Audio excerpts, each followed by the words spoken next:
Hey, namaste, I'm Kay. Today is September 1st if you're anything like me, you know what that means. It means first day back to school at Hogwarts.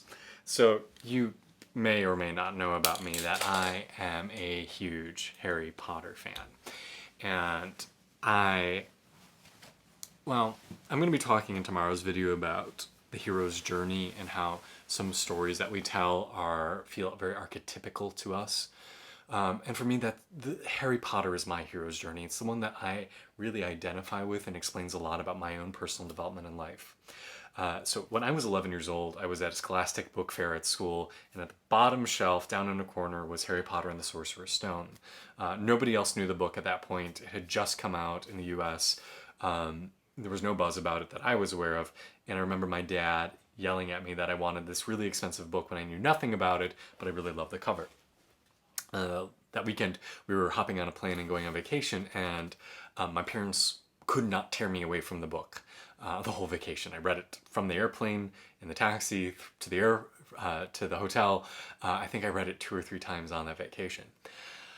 Because I was 11, Harry was 11. I was a misfit. Harry was a misfit. Harry felt abused in his regular life. I did too, not by my parents, but by my social situation. Harry got this amazing, wonderful escape to a magical world where all these fantastic, spectacular things proved true. And I desperately wanted that for my own life. So I grew up with Harry. And for me, Harry Potter is still one of the most important books that helps me reflect on my life. I was 12 when I encountered the second book. I think it was 14 when the third book came out. And things started to change a little bit, though, as Harry got older. Because if you know anything about my story, I was very repressed when it came to my sexuality. When I was younger, I had a feeling I was gay. I used to go to bed at night praying, please don't let me be gay, please don't let me be gay. But I never actively identified as such. But in the books, of course, Harry starts getting interested in girls. Cho Chang initially, eventually, his wife Ginny. And I felt so betrayed. I remember as we got into books 4 and 5 in particular, then 6 was really hard for me. 7, 6 and 7 almost didn't feel like they were supposed to be part of the series. In my point of view, they felt like fan fiction. It was like, this is not how the Harry Potter story is supposed to be going, right? Harry Potter is not supposed to shack up with a lady. This is not my journey. This is not my story. And I remember feeling so betrayed by Harry Potter. Of course, as I came to terms with myself and years later started my coming out process and starting to own my own identity, I was able to go back and revisit the books and really appreciate them and really love all of the books. And still see how the Harry Potter journey was very formative for me to understand myself and my place in the world. So it's a very, very powerful story for me.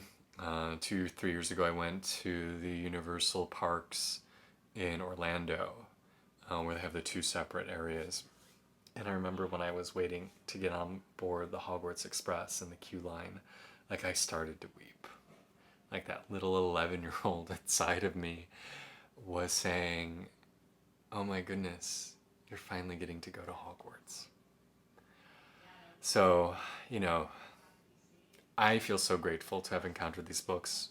I've read them, gosh, I don't know how many times now. Many times. So happy September 1st. Happy first day back at Hogwarts. 10 points for anybody who can guess which house I'm in. My little patch at the beginning on my robe didn't give it away because it's a full Hogwarts emblem patch, unlike in the movies where they change their cloaks to show what house they're in. In the books, they don't do that. And since I'm much more identified with the books than the movies, I have the Hogwarts patch on my cloak, not my house. So 10 points in the comments. Can you name what house does Kay belong to? Curious if you can figure it out. But if there are any other Potterheads out there, please do let me know your experiences with the books, because for me it's been life-changing. And I also want to mention too, I know that the author J.K. Rowling has been receiving a lot of flack in the news lately because some of her opinions. And I hear that, I get that.